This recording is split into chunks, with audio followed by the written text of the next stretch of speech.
Assalamualaikum warahmatullahi wabarakatuh. Kembali lagi di channel Teknoday Tutorial. Pada video kali ini mungkin video ini sedikit berbeda dengan video-video sebelumnya. Teman-teman bisa cek di channel Teknoday. Nah, video kali ini saya buat khusus untuk teman-teman yang ingin membeli laptop. Namun seperti biasa sebelum lanjut ke video jangan lupa klik like, komen, dan subscribe ke channel Teknoday Tutorial apabila Anda belum, dan selamat menyaksikan. Oke, baik teman-teman, untuk video kali ini sudah saya jelaskan di awal tadi ya, ini berbeda dari video sebelumnya. Nah, video kali ini saya buat itu berdasarkan beberapa masukan ya, beberapa teman-teman yang minta saran kepada saya tentang, Mas, gimana cara memilih laptop ataupun membeli laptop untuk kebutuhan siswa SMK? Mas, gimana cara menentukan spesifikasi yang tepat biar nggak salah beli? Mas, gimana cara menentukan spesifikasi yang tepat biar nggak over budget? Nah, dari berbagai pertanyaan-pertanyaan tersebut, maka saya membuat sebuah riset ya, ataupun sebuah survei tentang laptop yang cocok untuk ukuran siswa SMK.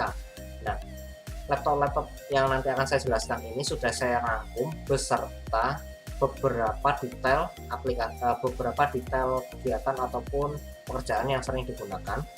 Nah, untuk detail aplikasinya ataupun detail dari spesifikasinya langsung aja kita buka di sini. Nah, di sini saya sudah rangkum di 3 kolom, yaitu kolom pertama itu untuk kolom low end, di sini ya, kolom B itu untuk low end. Lalu kolom yang kedua itu adalah kolom mid end ataupun kolom I ya di sini. Lalu yang ketiga adalah kolom high end ataupun kolom P di sini. Nah, langsung saja ya, buat low end ini pasti teman-teman sudah tahu lah. Low itu rendah, end itu ya paling rendahnya lah, paling rendah sekali. Ya walaupun masih layak digunakan, namun spesifikasi yang paling rendah. Nah, untuk laptop dengan spesifikasi low end ini saya sangat menyarankan itu minimal 2 core fisik ya. Nah, 2 core fisik ini adalah prosesornya itu Intel dual core N4000 ataupun teman-teman bisa pilih antara Intel ataupun AMD A9 9425. Nah, untuk prosesor itu sama-sama 2 core fisik ya. Speednya itu kalau saya tidak salah itu sekitar 2,5 sampai 2,7 GHz kalau nggak salah ya. Nanti saya cantumkan di sini di bawah.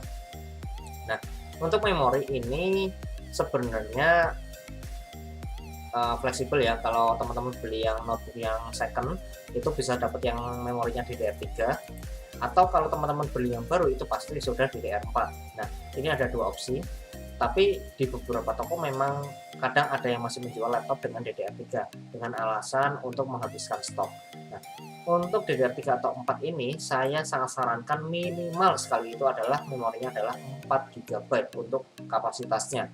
Nah, di low end ini memang ya satu kekurangan yang harus saya sampaikan di sini, yaitu rata-rata untuk slot memorinya hanya 1 atau bahkan memorinya sendiri itu adalah onboard atau solderan. Jadi kalau teman-teman beli laptop low end itu ya udah terima apa adanya, nggak bisa upgrade memori, tidak bisa, ya intinya yang jelas itu memorinya ya nggak bisa di-upgrade, rata-rata seperti itu.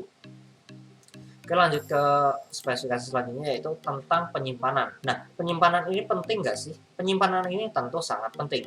Nah, penyimpanan ini digunakan untuk menyimpan data teman-teman, misalnya data foto, video, musik, dokumen, dan lain sebagainya. Itu bisa teman-teman simpan di penyimpanan ataupun storage.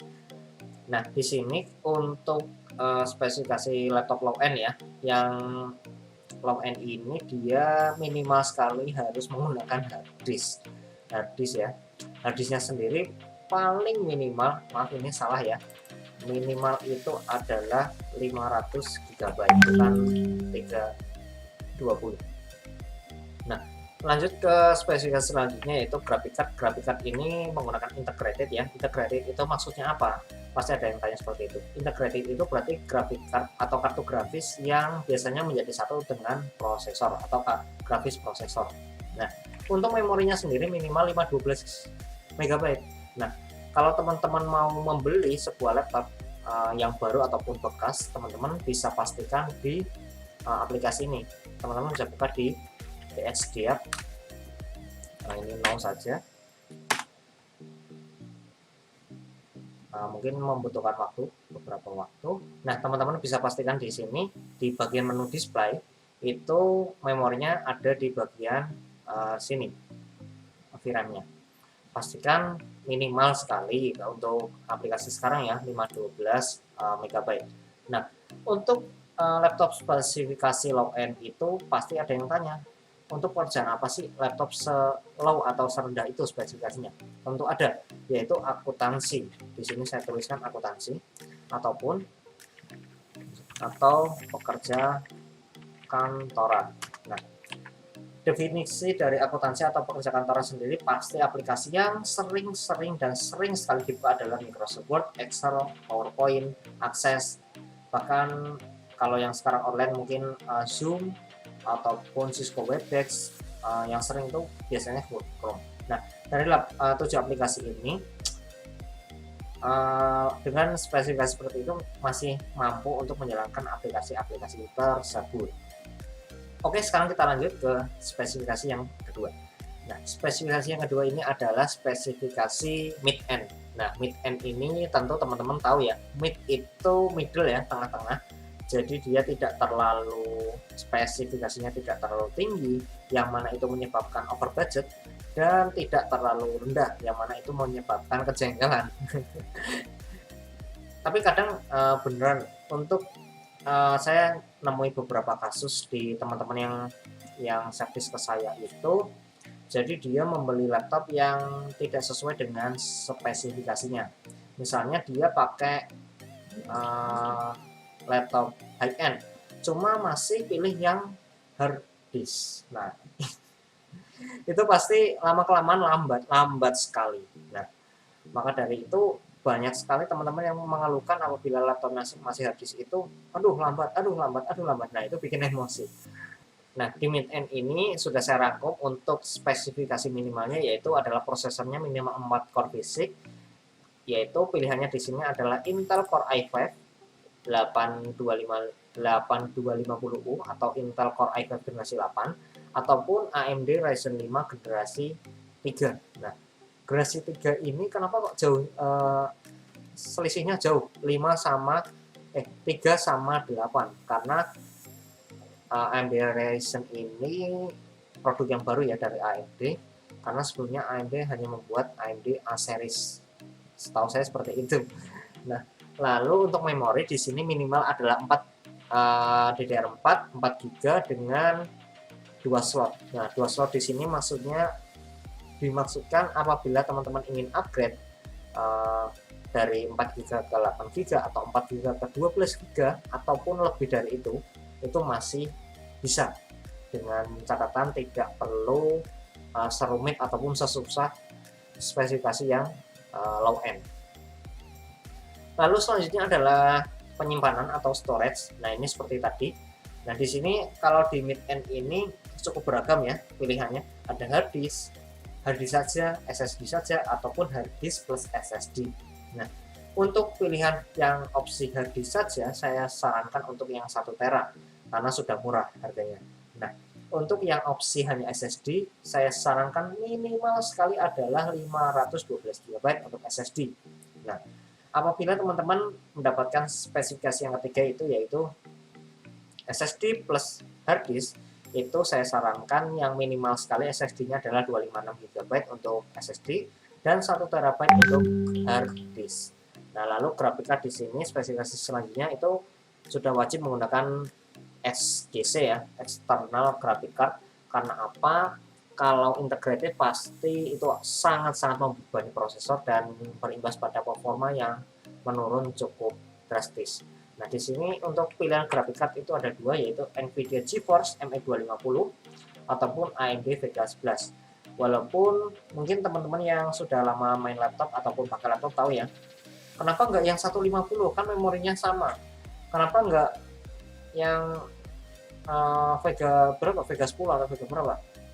Nah, Walaupun memorinya sama, tapi di MX250 ataupun Vega 11 sendiri sudah mengalami upgradean di segi dalamnya itu ya, baik busnya, jalur busnya ataupun chipsetnya. Jadi otomatis lebih bertenaga di MX250 ataupun AMD Vega 11. Nah, untuk spesifikasi tadi di mid-end itu untuk kerjaan apa sih Mas?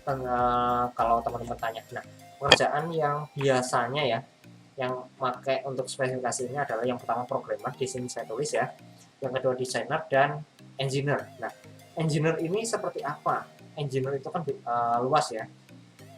Engineer itu bisa dari engineer network atau jaringan ya, engineer bagian data center, engineer bagian database, engineer bagian konstruksi dan lain-lain. Nah, itu untuk spesifikasi minimalnya seperti ini.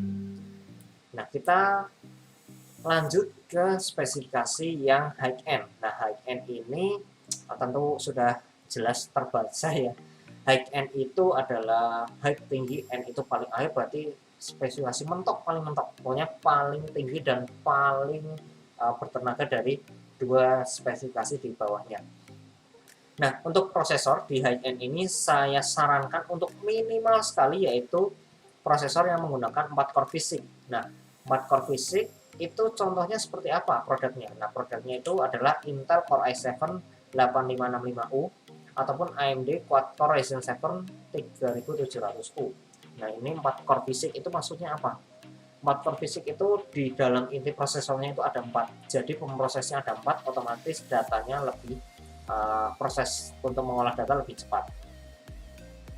Lalu lanjut ke memori. Di sini memori saya sarankan ya, ini bukan saya sarankan ya, karena ini bisa dibilang wajib ya, DDR4 dengan minimal 8 GB dan slotnya 2. Fungsinya seperti tadi di mid-end, yaitu apabila teman-teman ingin upgrade ataupun menambah kapasitas dari memori atau RAM, itu bisa dilakukan dengan mudah, tidak seperti pada spesifikasi low end. Nah, lanjut ke spesifikasi storage. Nah, di sini saya lebih menyarankan untuk high end itu pilihan opsi pertamanya adalah SSD.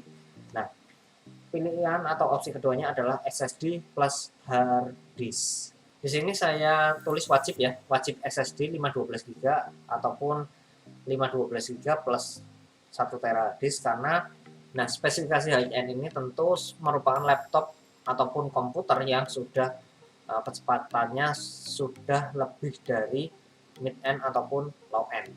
Nah, itu wajib ya SSD pilihan utamanya. Kalau syukur-syukur teman-teman dapat yang dual storage yang sudah include di paket pembelian, yaitu SSD 512 GB dan 1 TB hard disk. Nah, untuk spesifikasi yang terakhir di high end ini, graphic card-nya ini sama ya, wajib.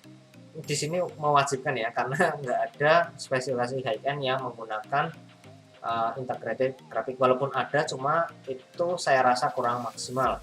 Nah, graphic cardnya sendiri di sini walaupun sama ya, eksternal ya, cuma kenapa nggak pakai ini Mas? Kenapa nggak pakai yang GeForce MX 250? Kenapa pakainya yang GTX 1060 atau 1060 Ti ataupun RX Vega 7? Nah, karena ya tentu beda ya. Yang jelas itu dari segi kecepatan bus atau jalur datanya dan besar buffer atau memori dari walaupun sama-sama GeForce ya, dari dua produk ini. Untuk pekerjaan yang mampu dihandle dari 4 spesifikasi minimal ini adalah yang pertama adalah seorang gamer, lalu streamer atau dia gaming sambil di streaming online, lalu animator dan engineer. Nah, engineer ini tentunya engineer yang sudah levelnya pro ya. Pro itu maksudnya dia sudah menggunakan aplikasi-aplikasi yang berat, misalnya pakai 3D Max. Itu kan bisa dipakai untuk desain. Itu 3D Max itu saya akui aplikasi yang cukup bahkan sangat berat untuk dijalankan di laptop, bahkan di komputer pun masih terasa berat. Oke, untuk spesifikasi dasar itu ada 3 seperti tadi yang sudah saya jelaskan, low end, mid end, high end. Nah, untuk rangkuman dari 3 spesifikasi tersebut, pasti teman-teman bertanya, Bang ataupun Mas, merek apa yang bagus buat saya beli? Nah, untuk merek sendiri, terus terang mohon maaf, saya tidak bisa merekomendasikan merek A, B, ataupun C, D, E, dan sebagainya.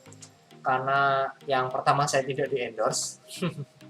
Ya bukan berharap di-endorse sih, cuma untuk merek itu kan selera ya buat teman-teman ya. Jadi untuk masalah merek ataupun brand, itu bergantung selera dan saya serahkan pada teman-teman. Silakan memilih sesuai dengan selera teman-teman.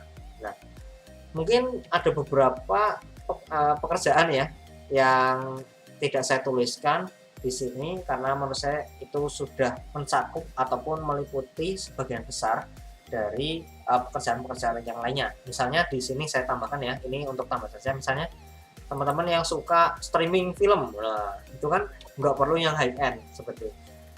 Ataupun teman-teman yang mainannya cuma soliter mungkin itu nggak perlu yang mid end, bahkan low end pun cukup.